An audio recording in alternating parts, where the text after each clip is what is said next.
1 கொரிந்தியர் 13ஆம் அதிகாரம்.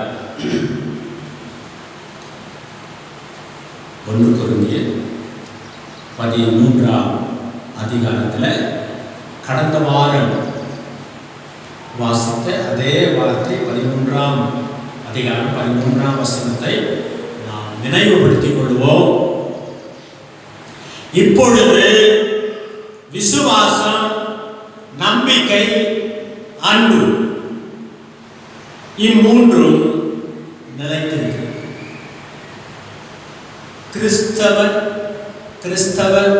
கிறிஸ்தவர்களிடத்திலே நிலைத்திருக்க வேண்டியவர்களிலே ஒரு நம்பிக்கை என்று நாம் பார்த்திருக்கிறோம்.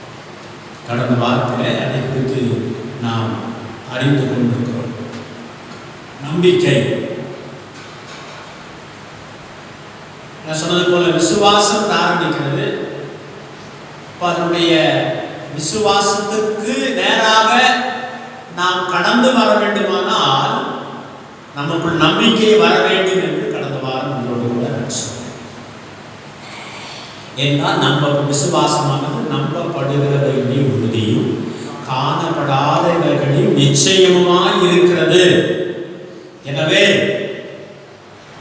நம்பிக்கை தேவன் பேரிலே வர வேண்டும். அதற்கு தேவனுடைய வார்த்தை மிகவும் அவசியமானது. வேத வசனத்தை வாசிக்க வாசிக்க வாசிக்க தேவன் பேரில் நீங்கள் நம்பிக்கையை வைத்திருக்க முடியும். நம்பிக்கை பெருகும். நம்பிக்கை பெருகும். நம்முடைய நம்பிக்கை பெருக வேண்டும்.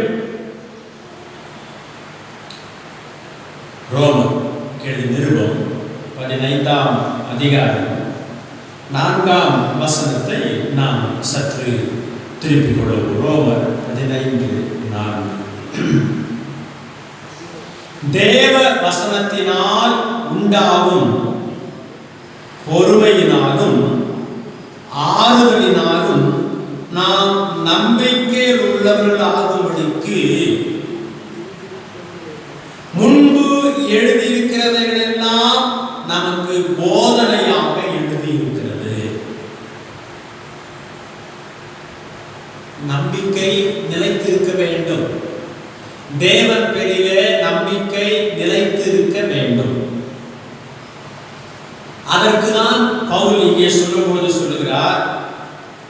அந்த முதல் 3 வசனத்துல முதல் 2 வசனத்தை படித்து பார்க்கும் பொழுது, அன்றியும் பலமுள்ளவர்களாகி நாம் நமக்கே பிரியமாய் நடவாமல் பலவீனருடைய பலவீனங்களை தாங்க வேண்டும்.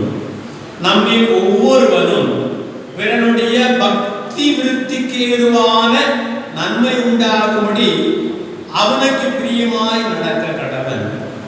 கிறிஸ்துவும் தமக்கே பிரியமாய் நடவாமல் உம்மை நிந்திக்கருடைய நிந்தைகள் என்னை விழுந்தது நினைக்கிறபடியே நடந்தார்.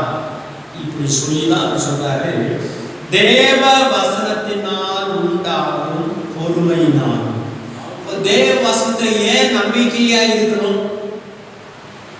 தேவ வசனம் உங்களுக்குள் பொறுமையை கொண்டு வருகிறது. வேத வசனத்தை வாசிக்க வாசிக்க வாசிக்க தியானிக்க தியானிக்க கர்த்தருடைய வசனம் எலும்புக்குள்ளாக இருக்கிற எலும்பு சோறு எவ்விதமாய் எலும்பை பலப்படுத்துகிறதோ, how the bone marrow is strengthening your bone, like that the word of God is purely coming near with you, coming near with you, coming and coming. And what the word of God makes in your body or spirit or soul means, it be giving patience. First it is giving patience. உங்களுக்குள் பொறுமையை கொண்டு வருகிறது. அப்போ வேத வசனத்தை வாசிக்க வாசிக்க வாசிக்க தான் பொறுமை ஜெபிச்சேன், இன்னும் பதிலே இல்லையே. அது பொறுமை. பொறுமை பொறுமை. வேதத்து வசனம் வாசிக்கும் பொழுது, ஓ நான் இன்னும் காத்திருக்கணும், நான் இன்னும் ஜெபிக்கணும், தேவன் தருவாரு, ஏற்ற நேரத்தில் தருவாரு, அவர் ஒவ்வொன்றையும் அந்த காலத்தில் நேர்த்தியாக செய்கிற தேவன். பொறுமையாய் இருக்க தேவன் பெரிலே பொறுமையாய் இருக்க செய்கிறது. நம்பிக்கை இருக்க வேண்டுமானால் அதுக்கு பொறுமையும் ஒரு சப்போர்ட். அந்த பொறுமை இந்த வேத வசனத்தினால் வருகிறது. ஆமா, பொறுமையோட காத்திருந்தார்கள். எதற்காம்? எபிரேயர் அப்போஸ்தலன் சொல்லுகிறார்,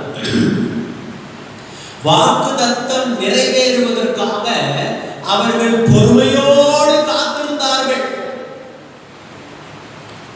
வேத வசனம், இந்த வேத வசனத்தின் மூலமாக தான் நமக்கு பொறுமை வருகிறது. அதை தொடர்ந்து இன்னும் அந்த தியானத்தை நிறைய போயிட்டே இருக்கு. அப்போ வேத வசனத்துல எப்படிலாம் பொறுமை வருதுன்னு பார்த்தோம்னா நீங்க கொஞ்சம் தியானிங்க. அப்படியே இன்னும் ஸ்பூன் ஃபீடிங்கே இருக்கக்கூடாது, இல்லைன்னா பாட்டில் ஃபீடிங்கே இருக்கக்கூடாது. எத்தனை நாளைக்கு தான் பாட்டில் ஊற்றிருக்கு, எத்தனை நாளைக்கு தான் ஸ்பூனில் ஊற்றுறது. You have to prepare food for you. நீங்களே உங்களுக்காக உணவு கொஞ்சம் ஆயத்தப்படுத்தணும். இனியும் பால் பாட்டிலையும் இன்னும் ஸ்பூன் அம்மா ஊட்டி வளர்க்க கூடாது, நீங்களே எடுத்து கையில் சாப்பிடணும். அதான் பலன். அதனால கொஞ்சம் என்னன்னா எப்படி வேத வசனம் பொறுமையை கொண்டு வரும்னு சொல்லி கொஞ்சம் தியானம் பண்ணுங்க. இப்படிதான் சொல்லித்தரணும், அப்படியாக பண்ணல. வேத வசனத்தை எடுத்து பார்த்தீங்கன்னா இப்படி வேத வசனம் பொறுமையை கொண்டு வந்திருக்கிறது. பரிசுத்தவான்களிடத்துல, பழைய ஏற்பாட்டு பரிசுத்தவான்களிடத்துல, புதிய ஏற்பாட்டு பரிசுத்தவான்களிடத்துல எப்படி பொறுமையை கொண்டு வந்திருக்கிறது அப்படின்னு கொஞ்சம் தியானம் தான் பண்ணுங்க. ஆனா இப்போ சொல்ல வரக்கூடிய நோக்கம் என்ன, வேத வசனம் நமக்குள் நம்பிக்கையை பெருக பண்ணுகிறது. தொடர் செய்தியா போன வார்த்தை செய்தியை நான் சொல்லிக் கொண்டிருக்கிறேன். அந்த நம்பிக்கையை எவ்விதமாய் கொண்டு வருகிறார்? வேத வசனத்தினாலே உண்டாகும் பொறுமை. அப்புறம் என்ன செய்யுது? வேத வசனத்தினால் உண்டாகிற ஆறுதல். ஒண்ணு கொண்டு அப்படியே பூஸ்ட் கொண்டு வருதுல்ல, நம்ம புஷ்டியா எலும்பை புஷ்டியா, இந்த எலும்பு புஷ்டியா இருந்தா எத்தனை கீழே விழுந்தாலும் ஒன்றும் ஆகாது. சில நேரத்தில் பார்த்தீங்கன்னா புல்தடிக்கு பயிர்மானம், புல்ல தடிக்காத கீழே விழுந்துடும், மூத்தோட கை அறுத்து உடஞ்சி போச்சு, கால் உடஞ்சி போச்சு, முட்டி வளைஞ்சி போச்சு. என்னன்னா ஸ்ட்ரென்த் இல்லை, போன் மேல சரியா இப்போ ஸ்ட்ராங்கா இல்லை.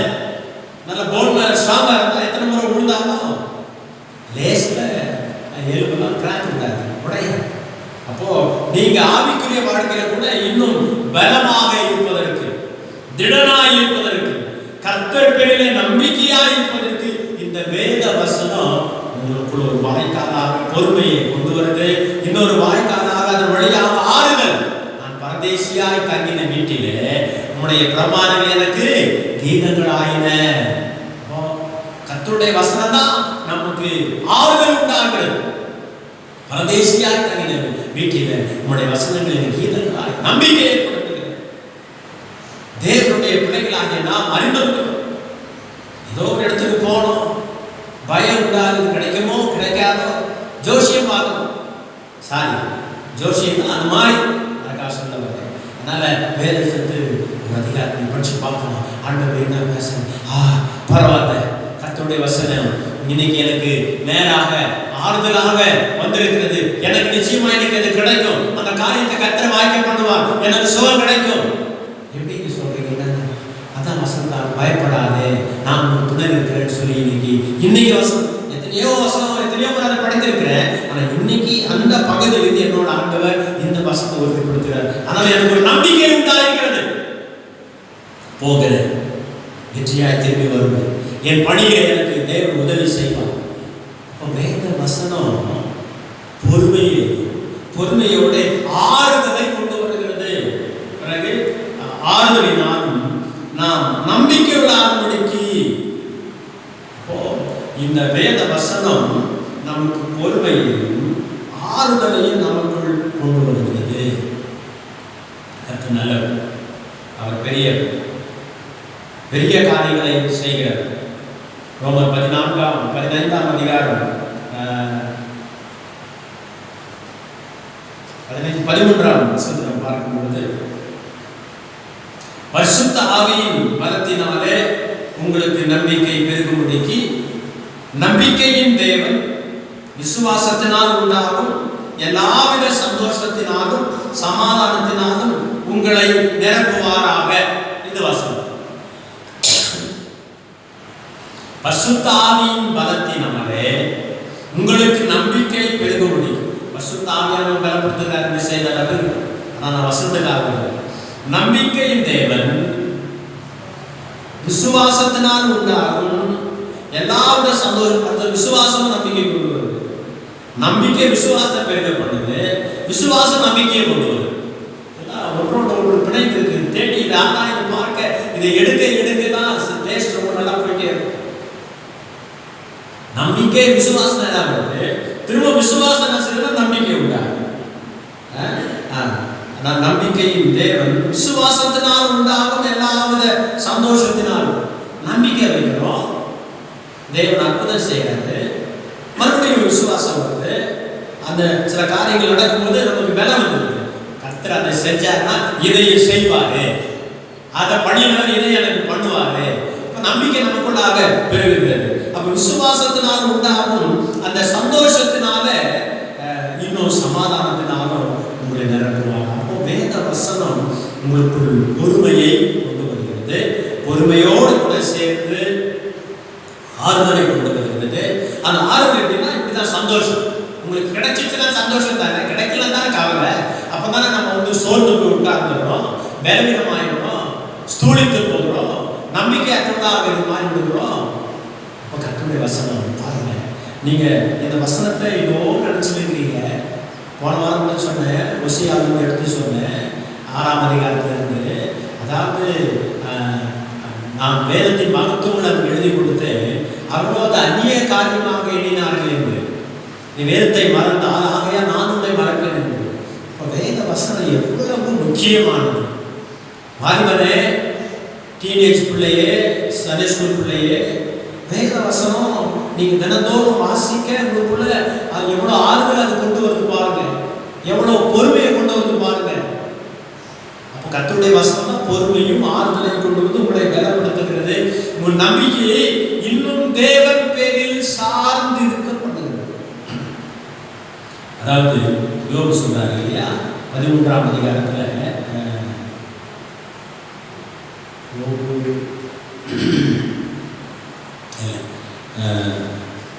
யோபு 13ஆம் அதிகாரம் 15ஆம் வசனத்துல அவர் இவ்விதமாக சொல்லுகிறார். என்ன சொல்லுகிறார் என்றால், அவர் என்னை கொன்று போட்டாலும் அவர் மேல் நம்பிக்கையாய் இருப்பேன். நமக்கு நம்பிக்கை எங்க போயிடுதுங்க? வியாதி வந்தா போயிடுது, பிரச்சனை வந்தா போயிடுது, போராட்டம் வந்தா போயிடுது, பண கஷ்டம் வந்தா போயிடுது, பையன் ஒரு மாதிரி பண்ணான்னா போயிடுது, பொண்ணு ஒரு மாதிரி பண்ணா போயிடுது, மனைவி ஒரு மாதிரி பண்ணா போயிடுது, புருஷன் ஒரு மாதிரி பண்ணா போயிடுது. அவ்வளவுதான். இன்னும் உலகம் ஏது, வாழ்க்கை ஏது, என்ன நம்பிக்கை இழந்து போகும். நம்பிக்கை அந்த அநேகர் தற்கொலையை போய் முடியுது. கொரோனா காலத்தில் ஒருவர் மறித்து போனார். செய்தி நான் சொல்றேன். இல்லைன்னா கொரோனாவினால பயந்து அவரே சூசைட் பண்ணிட்டார். He committed suicide. என்னடான்னு பார்த்தா, டெஸ்ட் என்ன இருக்குன்னு பார்த்தா அவருக்கு கொரோனா இல்லை. பார்த்தீங்களா? அப்போ அவருடைய வாழ்க்கையில அவர்கள் நம்பிக்கையா இருக்காங்க. அந்த போனதுனால அவர்கள் தற்கொலைக்கு போய் முடிஞ்சிச்சு. கொஞ்சம் பொறுமையா கொஞ்சம் இருந்தா அவன் கொரோனா லிமிட்டான்னு சொல்லுவான்.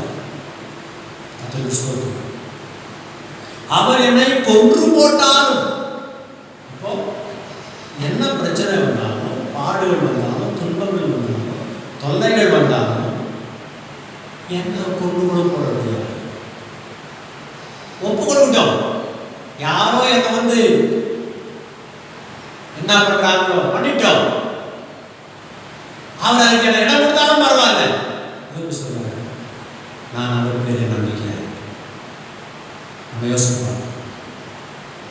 விசுவாசம், நம்பிக்கை, அன்பு, இம்மூன்றும் நிலைத்திருக்கிறது.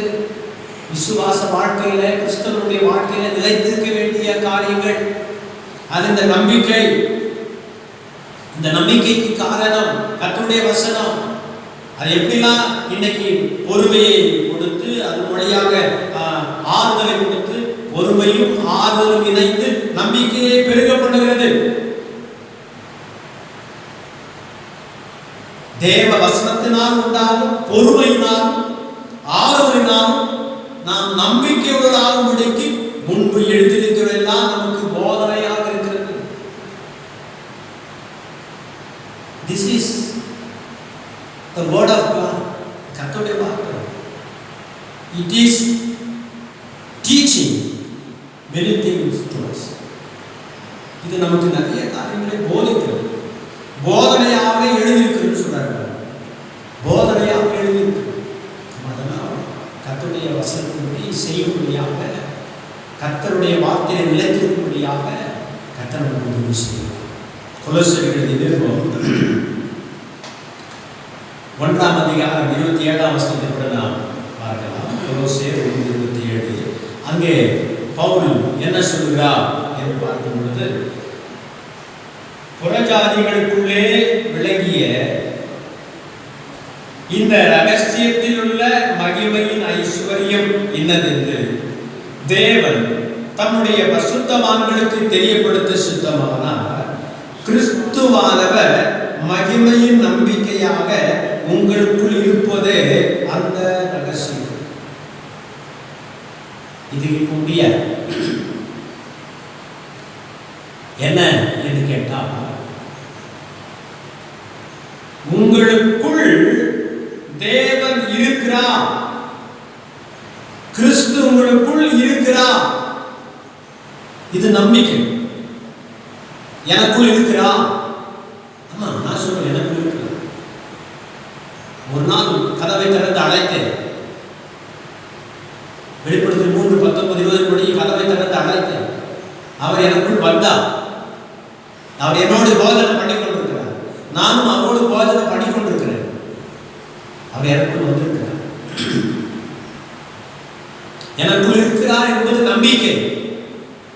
இந்த வேத வசனம் தான் உனக்குள்ளும் உங்களுக்குள்ளும் எனக்குள்ளும் நமக்குள்ளும் தேவன் இருக்கிறார் இருக்கிறார் என்ற நம்பிக்கையை தலைத்தோங்க பண்ணுகிறார். கடவுள் இருக்கிறாரு, அவர் எனக்குள்ள எப்படி வருவாரு, எனக்குள்ள எப்படி அவர் வாசம் பண்ணுவாருன்னு கேள்வி கேட்கிறோம். கர்த்தருடைய வசனம் தான் எனக்குள் வர முடியும். கர்த்தருடைய வசனம் தான் எனக்குள் இருக்கிறா. கர்த்தருடைய வசனம் தான் என்னை ஆண்டு கொண்டிருக்கிறா. கர்த்தருடைய வசனம் தான் எனக்குள் அவர் கிரியை செய்கிறா என்று அறிந்து கொள்ள செய்கிறது. எனக்குள்ள அவர் இருக்கிறார். நீங்க இந்த கொலோசியரை படித்து பார்த்தீங்கன்னா, ஆதியில பரிசுத்தவான்களுக்கு மறைவாயிருந்த அந்த ரகசியம் உங்களுக்கு வெளிப்படுத்தப்பட்டிருக்கின்ற ரகசியம் என்ன? நான் சொல்றேன், யாருக்கும் சொல்லாதீங்க. சொல்ற பார்த்தீங்களா? அதான் ரகசியம். சிலர் பார்த்தீங்கன்னா மத ரகசியம், மத ரகசியம் அவங்களுக்குள்ளதான் ரகசியம். அது வெளியே யாருக்கும் சொல்லவே மாட்டாங்க, தெரியவே தெரியாது, தெரியவும் கூடாது. தெரியாத ரகசியம் இல்லையா? தெரியாம இருக்கிற ரகசியம். அப்போ பழைய பாட்டு காலத்தில் பரிசுத்தவான்களுக்கு, ஆதி பரிசுத்தவான்களுக்கு வெளிப்படக்கூடாது இருந்த மறைவாயிருந்த ரகசியம் என்னன்னா, உங்களுக்குள்ள கிறிஸ்து இருக்கிறார். உங்களுக்குள்ள கிறிஸ்து இருக்கிறார் என்பதுதான் அந்த ரகசியம், அந்த நம்பிக்கை. மகிமையின் நம்பிக்கையாக உங்களுக்குள் இருப்பதே அந்த ரகசியம். அப்போ இதுவரைக்கும் தேவன், அதாவது ஆதி காலங்களுக்கும் தலைமுறை தலைமுறைகளுக்கும் மறைவாய் இருந்து இப்போது அவருடைய பரிசுத்தவான்களுக்கு வெளியாக்கப்பட்ட ரகசியமாகிய தேவ வசனத்தை பூரணமாய் தெரியப்படுத்துவதற்கு 25ஆம் வசனம் கொலோசியர் 25 சொல்றார்.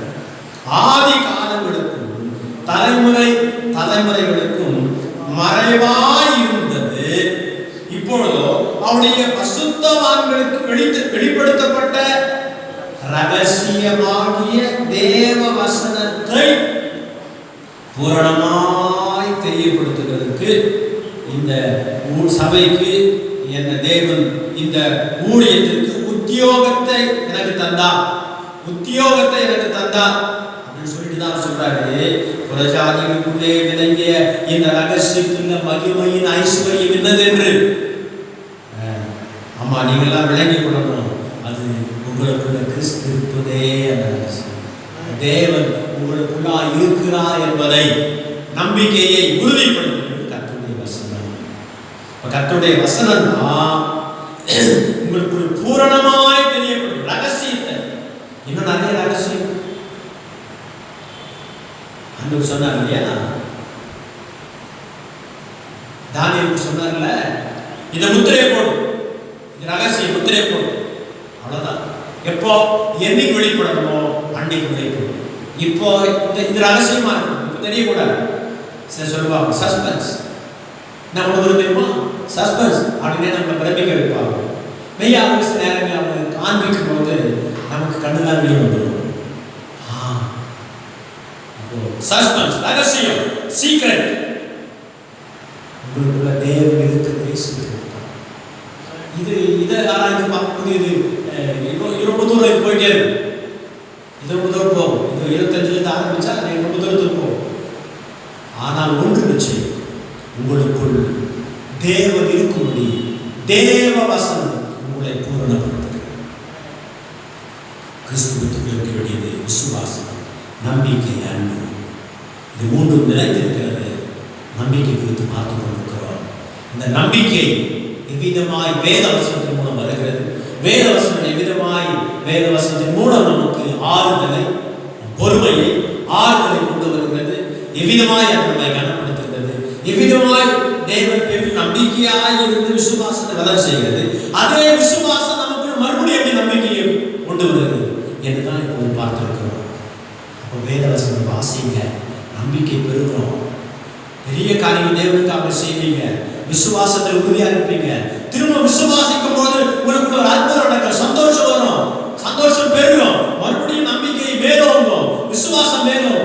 அப்படியே ஒன்றோடு ஒன்று பின்னி பிணைந்து உங்களை பலவானாக இருக்கணும்.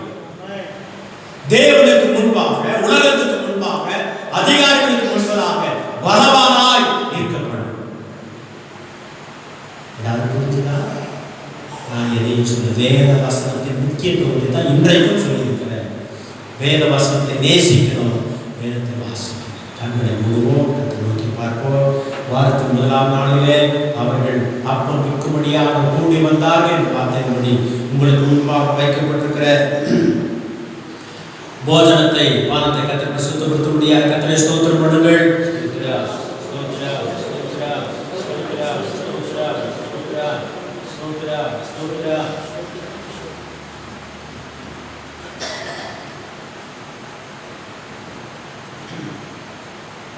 நான் உங்களுக்கு ஒப்புவித்ததை கர்த்தரிடத்தில் பெற்றுக்கொண்டேன்.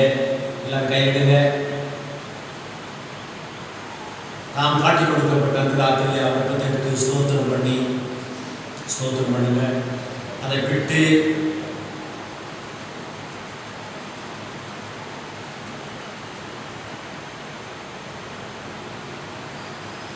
நீங்கள் வாங்கி உங்களுக்குள்ளே பகிர்ந்து கொள்வது சொன்னாரே, பகிர்ந்து கொள்வோம்.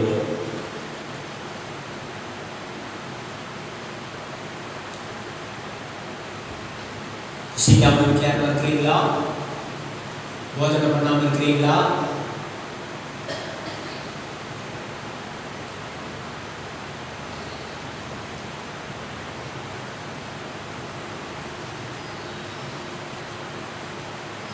போஜனம் பண்ணாமல் இருக்கிறீங்களா? நீங்கள் மனுஷகுமாரனுடைய மாம்சத்தை புசியாமல் ரத்தத்தை பானம் பண்ணாமல் இருந்தால் உங்களுக்குள் ஜீவன் இல்லை. இதையும் வேதவசனம் தான் சொல்லுது. தேவனுடைய பிள்ளைங்க செய்யணும். நீங்க நிலைத்திருக்கிறீர்கள் அடையாளமாக, நிலைத்திருக்கிறவர் என்னோடு போஜனம் பண்ணுகிற என்ற அடையாளமாக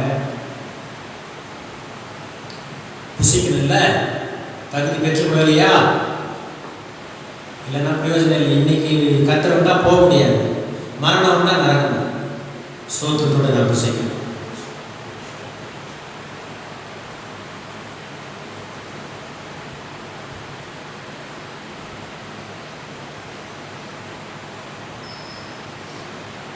அந்தபடியே போஜனம் பண்ணின பின்பு அவர் பாத்திரத்தை எடுத்து, இந்த பாத்திரம் என் ரத்தத்தினால் அவருடைய புதிய உடன்படிக்கையாக இருக்கிறது, இது உங்களுக்காக சிந்தப்படுகிற ரத்தம், அநேகருடைய பாவமணி உண்டாக சிந்தப்படுகிற புதிய உடன்படிக்கைக்குரிய ரத்தமாக இருக்கிறது, என்னை நினைவு கூறும்படி செய்யுங்கள் என்றாரே.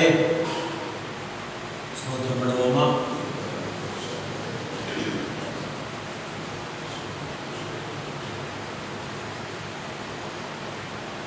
கொஞ்சம் குறைய எல்லாம் ரத்தத்தினாலே சுத்திகரிக்கப்படும்.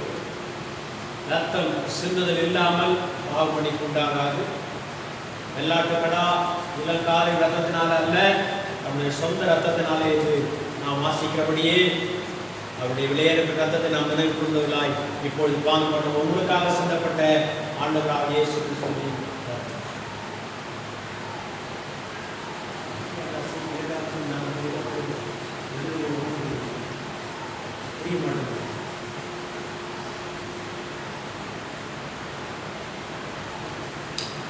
அவர் நம்மிடத்தில் அன்பு கூர்ந்து தம்முடைய ரத்தத்தினாலே நம்முடைய பாவங்களை சுத்திகரித்து அவருக்கு முன்பாக நம்ம ராஜாக்களும் ஆசிரியமாக்கினார். அவர் சிலுவை சிந்திய ரத்தத்தினாலே பாவம் மன்னிப்பாகி மீட்பு உண்டாயிருக்கிறது. அவர் சிலுவை சிந்திய ரத்தத்தினாலே பூலோகத்தையும் பரலோகத்தையும் இருந்திருந்தாரை அவருக்குள் ஒப்புரவாக்கிக் கொள்ளவும் அவருக்கு பிடிவு உண்டாயிற்று.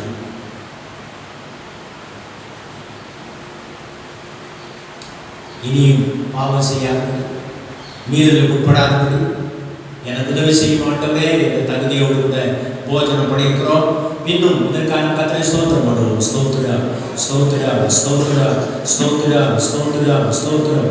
மீதியா இருக்கிற பாத்திரத்தில் மீதியா இருக்கிறவர்களுக்கும் ஆத்துமாவை சம்பாதிக்க வேண்டும். ஸ்தோத்திரம் பண்ணுவோம். ஸ்தோத்திரம், ஸ்தோத்திரம், ஸ்தோத்திரம், ஸ்தோத்திரம், ஸ்தோத்திரம். இதனால் ஆராதனைக்காக கர்த்தரை நம் ஆவியில் நிறைந்து மகிழ்ந்து ராகாமாலா ஷங்கேரோபோ ஈடாமா காமா நிமோகாதாரா நிக்கோலா திவோரமா கமா தீனமா.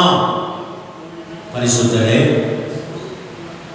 மகாதேவனே, சர்வ வல்லமுள்ள தேவனே, நித்திய பிதாவே, தம்முடைய குமாரனுடைய வழியினாலே எங்களை தமக்கு சொந்தமாக்கி கொண்டவரே, இந்த காலை வேளையில பரிசுத்த ஆவியானவர் ஒத்தாசையோடு உம்மை ஆராதிக்க கிருபை தந்தி, உம்முடைய வார்த்தைகளை தந்தி, உம்முடைய மாம்சத்தின் ரத்தத்தை நினைவு கூற கிருபை தந்தி. ஆண்டவரே, தூரமா இருக்கிறவருடைய பிள்ளைகளோடு இடைப்பட்டுக் கொண்டே இருக்கிறேன். I felt thy presence. நீங்க அங்க இருக்கிறீங்க, உங்களுடைய அபிஷேகம் அப்படியே அளவில்லாம இருக்கிறத நான் உணர்கிறேன். அந்த அபிஷேகம் இந்த வாரம் முழுவதும் உங்களுடைய பிள்ளைகளோடு வீட்டில் இருக்கட்டும், போகும்போது வரும்போதும் இருக்கட்டும், அவர்கள் கைது செய்கிற பிரயாசங்கள் இருக்கட்டும், பண தேவைகளில் இருக்கட்டும், உணவு தேவையில் இருக்கட்டும், சரீரத்தில் ஆவி ஆத்துமாவில விளங்கட்டும், வல்லமை விளங்கட்டும். உடைய பிள்ளைகளை பலப்படுத்தும், ஆசீர்வதித்து அநேகருக்கு ஆசீர்வாதமாய் நிலைநிறுத்தும். அட்மிஷன் காரியங்களிலே பிள்ளைகளுக்கு உதவி செய்யும், வேலைக்குரிய காரியங்களிலே, உயர்வுக்குரிய காரியங்களிலே உதவி செய்யும். வேதவசனம் இந்த வாரத்திலே அவளுக்குள் பொறுமையை கொண்டு வரட்டும், ஆறுதலை கொண்டு வரட்டும், பலனை கொண்டு வரட்டும், பெரிய காரியங்களை செய்யும். இன்றைக்கு நம்ம யாம் உமக்கே செலுத்து. ரட்சகர் மீட்பெருமான இயேசுவின் மூலம் தாழ்மையோடு ஜெபிக்கிறேன் என் நல்ல பிதாவே. ஆமென். நம்முடைய கர்த்தராகிய ஆண்டவராகிய இயேசு கிறிஸ்துவின் கிருபையும் பிதாவாகிய தேவனுடைய அன்பும் பரிசுத்த ஆவியானவருடைய ஐக்கியமும் சந்தோஷமும் சமாதானம் வழிநடத்துகிறது நம்ம அனைவரோடும் சகல பரிசுத்தமானவரும் கர்த்தராகிய இயேசு கிறிஸ்து வரைக்கும் நிலைத்திருப்பதாக. ஆமென். அல்லேலூயா, அல்லேலூயா, அல்லேலூயா, அல்லேலூயா, அல்லேலூயா, அல்லேலூயா, அல்லேலூயா. நீங்கள் உங்கள் வீடுகளிலே ஸ்தோத்திர ஜெபத்தை நீங்கள் சொல்லலாம். என் ஆத்துமாவே கர்த்தரை ஸ்தோத்திரி, என் உள்ளமே பரிசுத்த நாமத்தை ஸ்தோத்திரி. என் ஆத்துமாவே கர்த்தரை ஸ்தோத்திரி, அவர் செய்த